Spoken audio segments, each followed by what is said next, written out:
తాగినోడు నిజమే చెప్తారు అందరూ అంటారండి. అది నిజమేనండి. ఎందుకంటే నేను 2024 డిసెంబర్ 31 తారీఖున ఒక నిర్ణయం తీసుకున్నానండి. జనవరి 1 తారీఖు 2025 నుంచి మందు తాగకూడదని. చేత డిసెంబర్ 31 తారీఖు నుంచి ఫుల్‌గా మందు తాగడం మొదలెట్టాను. ఆ తాగడం 4 రోజులు మందు తాగేసాను. అరే! 4 రోజులు మందు తాగేసాను. అదేంటి జనవరి 1 నుంచి మందు తాగకూడదు కదా! నిర్ణయించుకున్నాను అనుకున్నాను గుర్తొచ్చేసి ఇంక 10 రోజులు మందు తాగడం అనేసానండి. మానేసిన తర్వాత గుర్తొచ్చింది. అరే! నేను 10 రోజులు మందు తాగితే గవర్నమెంట్‌కి లాస్ వచ్చేది కదా!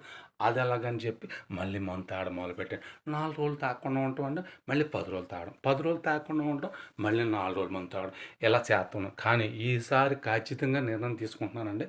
జనవరి 1 తారీఖు 2026 నుంచి ఇక మందు తాగనండి. ఆ అమ్మేదొట్టండి. ఇంకా 3 రోజులు టైం ఉందండి.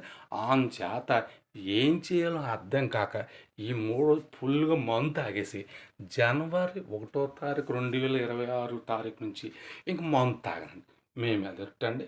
నా మీదొట్టండి. మా అమ్మ మీదొట్టండి. ఉంటానండి.